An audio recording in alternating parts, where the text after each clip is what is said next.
নমস্কার, আপনারা দেখছেন বনির ব্লগ। আর বনির ব্লগে নতুন করে আমাকে দেখতে পাচ্ছেন। মহাভারতের কথা নিয়ে আমি উপস্থিত হয়েছি। যারা আমার ভিডিও দেখছেন বা দেখেন, সাবস্ক্রাইব করবেন, ওপরের আই বেলটাকে পুশ করে রাখবেন। যখন আমি ভিডিওটা ছাড়বো আপনাদের स्क्रीन দেখা যাবে। फेसबुक में जो लोग मेरा वीडियो देखता है मेरे को फॉलो कीजिए, लाइक शेयर कमेंट कीजिए। तो मैं शुरू करती हूँ महाभारत कथा। महाभारत जो मैं पढ़ती हूँ ये बंगाली में और संस्कृत में, लेकिन मैं कोशिश करूँगी हिंदी में आप लोगों को बयान करने के लिए। शुरू से मैं महाभारत पाठ करूँगी। ये शुरू से एकदम आदि पर्व से मैं शुरू किया।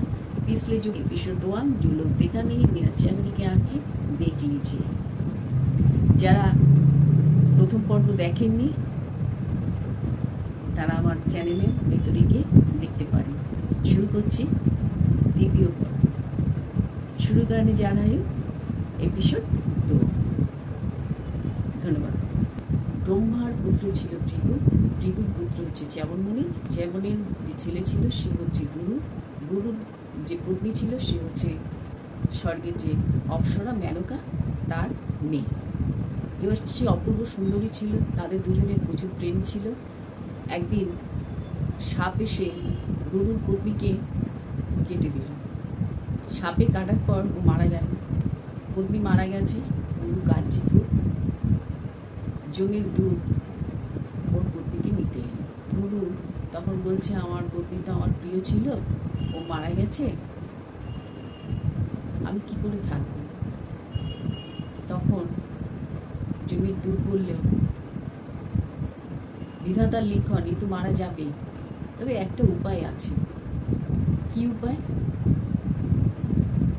আপনার আয়ু অর্ধেক যদি পত্নীকে দিয়ে দেন তাহলে পত্নী জীবিত হয়ে যাবে।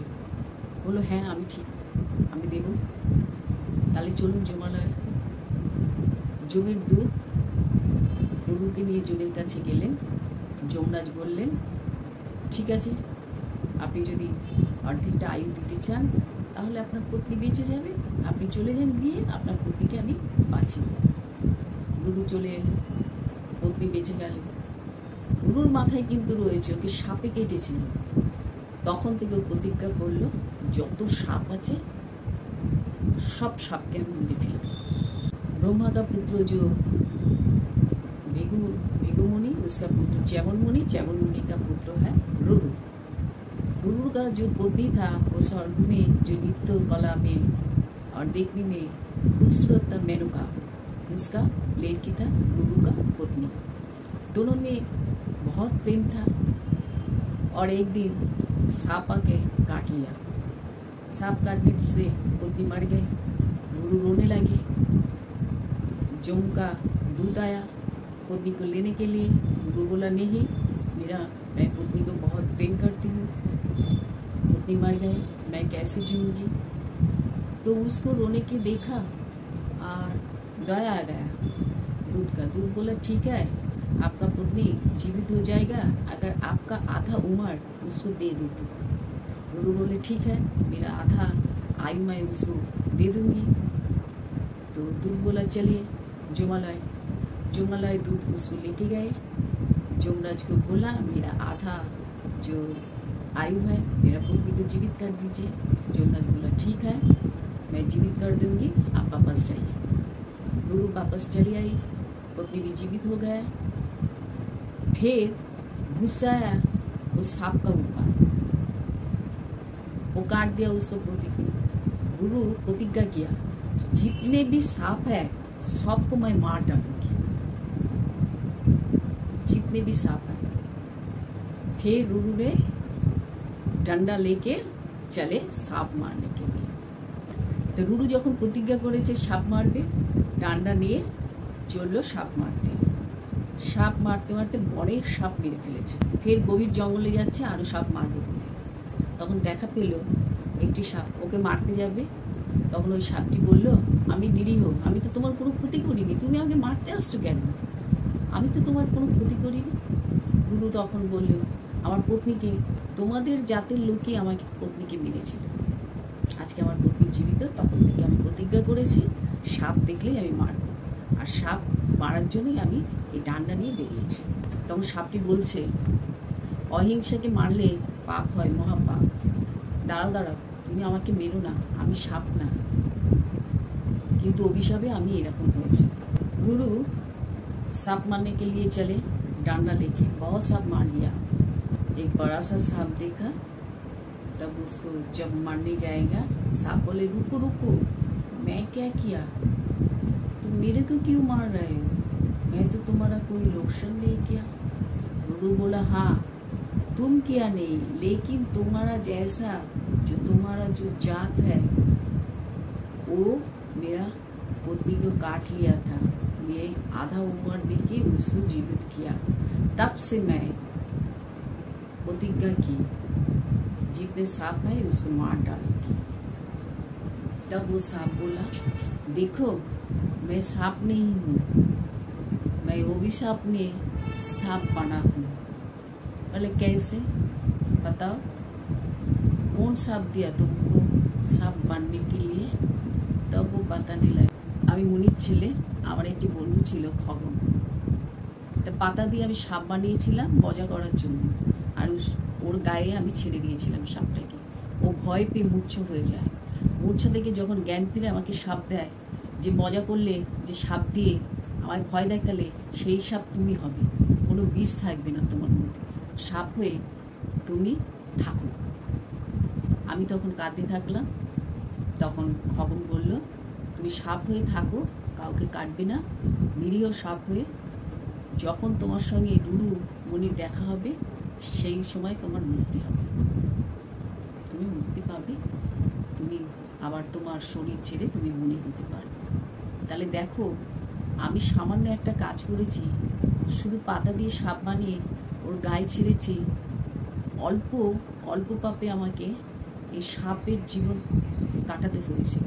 আর তুমি সব সাপদের মারছো, একজন তোমার স্ত্রীকে কেটেছে কিন্তু তুমি সবাইকে মারছো, তাহলে বলো তুমি কত পাপ করেছো?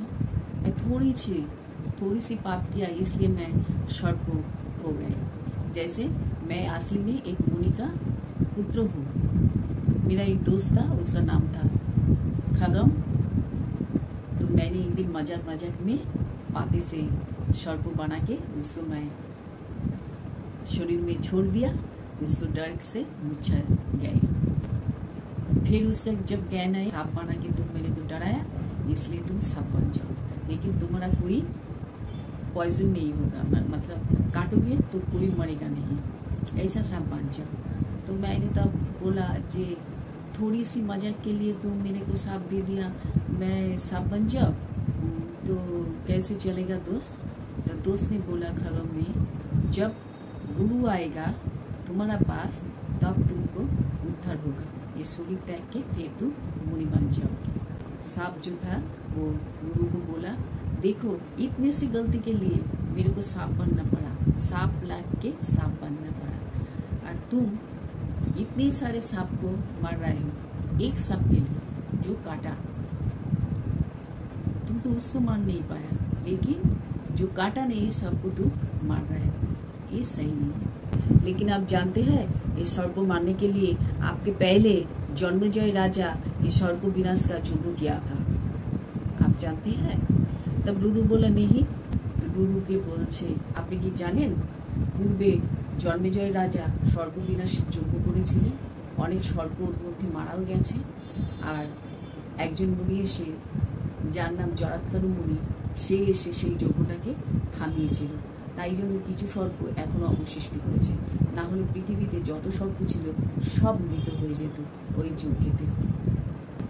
वो लड़का बोला सर्प बहुत सारा मर गए थे, उस टाइम एक मुनिवर वो यज्ञ से सर्प को बचा लिया, यज्ञ थाम दिया, वो मुनि का नाम है जरात्कारू मुनि, नहीं तो ये पृथ्वी पर सर्प एक भी नहीं रहता अगर वो जरात्कारू मुनि नहीं वो यज्ञ को नहीं थामा देता। गुरु तখন বললেন যে সাপে সাপ হয়েছিল, নিরীহ সাপ, ও তো এখন मुनि रूप धारण करेছে, मुनिर ছেলে ছিল, उसको रोक दिया। ये सब सुनने के लिए आप घर जाइए और घर में जाके आपका पिता को पूछिए। लड़का यही बोल के चले गए। তখন রুরুকে বলল জন্মেজয় যে সর্পযজ্ঞ করেছিলেন আর জরাৎকরী মুনি এসে ওটাকে থামিয়ে দিয়েছিলেন, সর্পদের বাঁচিয়ে দিয়েছিলেন, কেন সেটা আপনি মানে কুঠিরে যান, আপনার যে বাবা চবন মুনি উনি ভালো বলতে পারবেন। তখন রুরু কুঠিরে এসে চবন মুনিকে জিজ্ঞাসা করলেন জন্মেজয় যে সর্পযজ্ঞ করেছিলেন সর্পকে বিনাশ করার জন্য, আর এই যজ্ঞ যিনি থামিয়ে দিয়েছিলেন ওর কাহিनीটা আমাকে बोलें। एक मुनि रोक दिया क्यों, वो आपका पिता बोल पाएंगे। तब रुरु घर में आए और पिता को पूछा हम कौन है और एक जोग को क्यों रोक दिया, वो मेरे को बताइए। अभी मैं बोलूँगी জরাৎকারু कौन है, জরাৎকারু কে, জরাৎকারু বিপারক। তখন যেমন বেশি বলছেন জরাৎকারু হচ্ছে যাযাবর জাতির একজন মুনি। তা ওর কেউ ছিল না, এদেশ ওদেশ ঘুরে ঘুরে বেড়াতো, কখনো বস্ত্র পরতো কখনো বস্ত্র পরতো না, এরকম ঘুরে ঘুরে বেড়াতো। তো ঘুরতে ঘুরতে একদিন এমন একটা জায়গায় গেছে, একটা গাছ ছিল, সেই গাছটার পাশে একটা গর্ত ছিল, আর সেই গাছের শিকড় ধরে কয়েকজন মনুষ্য ঝুলছে, আর সেই শিকড়টা ইঁদুরে কাটছে সেই মূলটাকে। এটা দেখে জরাৎকারু ওদের বললেন যে মূলটাকে তোমরা ধরে রেখেছো সেটা ইঁদুরে কাটছে, তোমরা ওই গর্তে পড়ে যাবে, তো এরকমভাবে রয়েছে কেন? তখন ওই মনুষ্যরা বলল এগুলো আমাদের দুর্ভাগ্য, এর জন্যই আমরা এরকমভাবে রয়েছি। তার কারণ হচ্ছে আমাদের বংশে বাতি দিতে কেউ নেই। একজন যে রয়েছে সে বিয়ে থা করেনি, বিবাহ করেনি, তার সন্তানও নেই, ঘুরে ঘুরে বেড়ায়, তার নাম হচ্ছে জরাৎকারু। জরাৎকারু তখন বললেন আমি জরাৎকারু, আমি জরাৎকারু তোমাদেরই বংশে। তখন বলছো ও তুমি জরাৎকারু, তা আমাদের এই অবস্থার জন্য তুমি দায়ী, তুমি যদি বিবাহ করে সন্তান জন্ম দাও তাহলে আমাদের এই গতি থেকে মুক্তি হবে। জরাৎকারু বললেন ঠিক আছে আপনাদের আদেশ, আমি বিবাহ করব, তবে আমাকে কি বিয়ে দেব, কিছুই তো নেই আমার পক্ষে, আর একটা শর্ত, কেউ যদি যেচে কন্যাকে দেয় বা সেই কন্যা আমাকে বিয়ে করতে রাজি হয় আর আমার নাম জরাৎকারু, আমার নামের সঙ্গে সেই কন্যার যদি মিল থাকে তাহলেই আমি তাকে বিবাহ করব। এই বলে জরাৎকারু ওখান থেকে চলেছে। যেতে যেতে আমাকে বিয়ে করবে, কোনো কন্যা আছো, এই বলতে বলতে চলেছে গভীর জঙ্গলের দিকে। जरात्करु है जजाति, एक जाति है, उसका संतान, लेकिन वो मुनि है, तो उसका कोई नहीं था, इसलिए जरात्करु इधर उधर देश देश भ्रमण करते थे। कभी कभार उसका बदन में कपड़ा रहता था, कभी कभी नहीं। तब भटकते भटकते एक दिन देखा एक गड्ढा है, उसके साइड में एक पेड़ है, और पेड़ का जो मिट्टी का नीचे वाला जो अंश है मूल है, वो मूल पकड़ के कुछ इंसान झूल रहे हैं। तो जरात्करु ने पूछा आप लोग क्यों इसको पकड़ के झूल रहे हो, जिसको पकड़ा है आप लोग उसको वो चूहा काट रहा है, और चूहा पूरा काट लेगा तो आप लोग गड्ढे में पड़ जाएंगे, आपका ये दुर्दशा कैसे हुआ। तो उन लोग बोल रहे हैं क्या करूं, मेरा वंश आगे बढ़ा नहीं, इसलिए हम लोग का ये दुर्दशा है, लेकिन एक है मेरा वंश का, वो शादी ब्याह किया नहीं, बेटा पैदा नहीं होगा तो वंश आगे कैसे बढ़ेगा, इसलिए हम लोग ऐसे लटक रहे हैं। तो उसका नाम है जरात्करु। जरात्करु तुरंत बोला जरात्करु मैं हूँ। बोले ओ तुम कोई मूर्ख, तो देखो तुम्हारे लिए हम लोग का यही दुर्दशा है, अगर तुम शादी करोगे, घर बसाओगे और बेटा पैदा होगा तो हम लोग का यही दुर्दशा से मुक्ति मिलेगा। तो जरात्करु बोला ठीक है करूँगी, लेकिन मेरा एक शर्त है, पहले तो मेरे को कोई लड़की देगा नहीं, कन्या तो देगा नहीं, लेकिन अगर कोई मेरे को दे और वो कन्या वो लड़की का नाम मेरा नाम से मील हो जाए, मैचिंग हो जाए, तब जाके मैं वो लड़की को शादी करूँ। यही बोल के जरत्कारू आगे चले गभीर जंगल की तरफ। जरत्कारू एगिए गेल गभीर जंगलेर दिके আর বলতে বলতে গেল কোনো কন্যা আমাকে বিবাহ করবে, কন্যা আছে, এই বলতে শুরু করল। তো ওই জঙ্গলে কিছু সাপ ছিল, তারা এগুলো শুনলো, শুনে গিয়ে তাদের যে প্রধান, তার নাম হচ্ছে বাসুকীনাথ। বাসুকীনাথকে গিয়ে বলল এক মুনি এসেছে, তার শরীরে বস্ত্র নেই, সে বলছে কোনো কন্যা আমাকে বিয়ে করবে। বাসুকীনাথ আনন্দে উৎসাহিত হয়ে ওর বোনকে নিয়ে সঙ্গে ওই জরৎকারুর কাছে গেলেন আর জরৎকারুকে বললেন আমার বোন আছে, বিয়ে করবে? জরৎকারু বললেন আপনার বোনের নাম কি?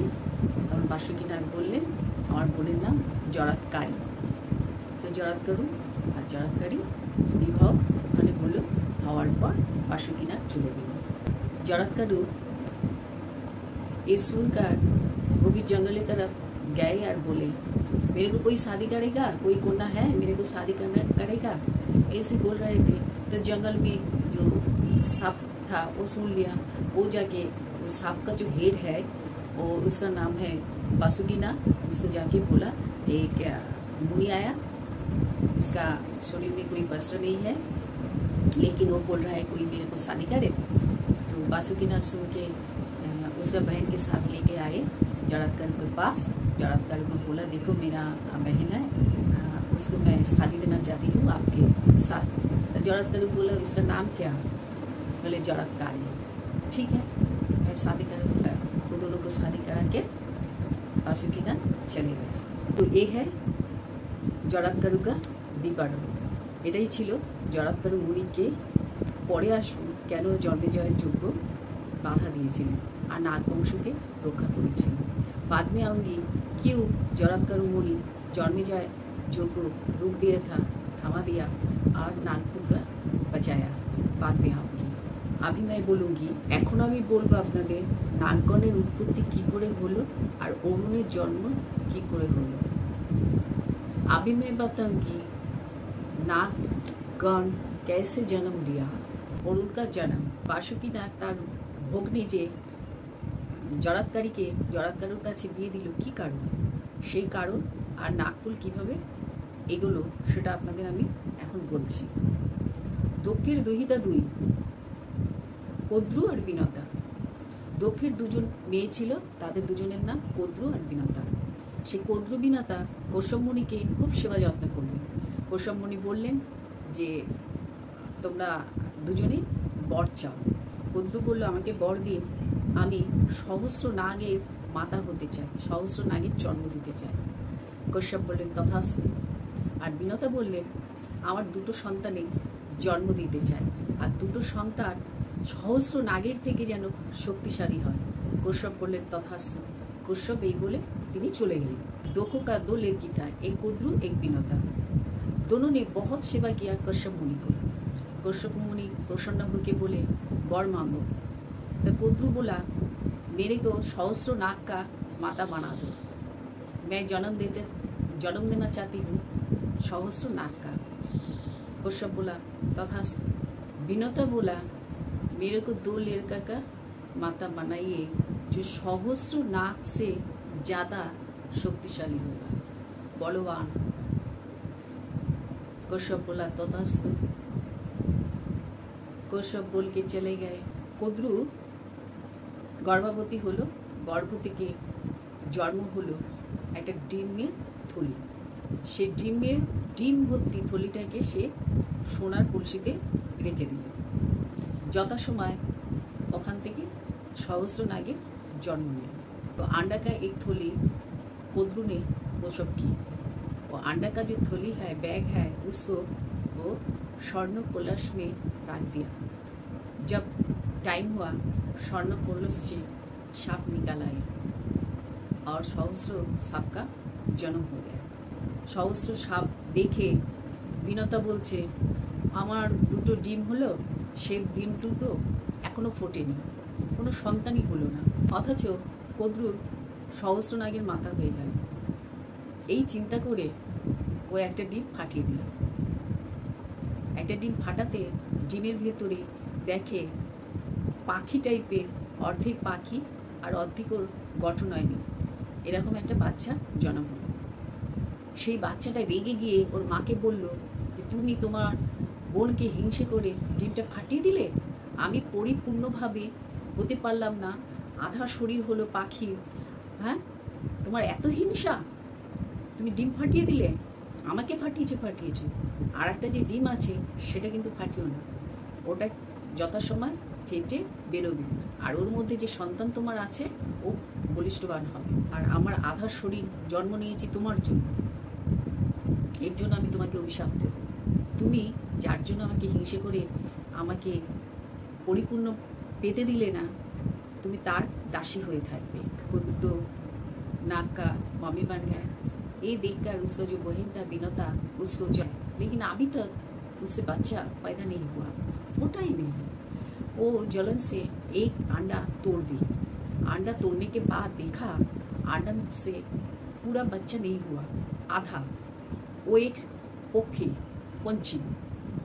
तो उसका बहुत गुस्सा आया पंछी का, तुम्हारा बहन का हजारों बच्चा देखकर तुम अपना अंडा तोड़ दिया और मेरा आधा शरीर पंछी का पूरा हुआ नहीं है, इतना जलन है तुम्हारा बहन का ऊपर, मैं तुमको शाप देती हूँ, जो बहन को तुम जलन किया वही बहन का दासी होना पड़ेगा तुमको, और जो बचा हुआ अंडा है उससे तोड़ना मत, उसका अंदर शक्तिशाली अच्छा बलवान एक बच्चा है, उसका तोड़ना मत, के अंदर जो बच्चा अभी पल रहा है वो बच्चा तुमको साफ से उद्धार करेगा। अलंकार आदि दिए घोड़ाटा सुसज्जित, সেই ঘোড়াটাকে দেখতে পেল কদু আর বিনোদা দুই বোন। তো ওই ঘোড়াটা হচ্ছে অশ্বমেধ ঘোড়া, সাদা ধবধবে ইন্দ্রের ঘোড়া। ঘোড়াটা উঠে এসেছিল সমুদ্র মন্থন থেকে। সৈনিকাদি মুনিগণ সৈতিমণিকে বললেন সমুদ্র মন্থনের কাহিনী বলুন, কেন হলো আর কিভাবে হলো। नेक्स्ट एपिसोडे आपनादेर आमी समुद्र मंथनेर कहानी बोलूँ। नेक्स्ट एपिसोडे मैं समुद्र मंथन का कहानी बताऊँगी। तब तक के लिए सब अच्छे रहे, खुश रहे, भालो थाकबेन, सुस्थ थाकबेन, टाटा।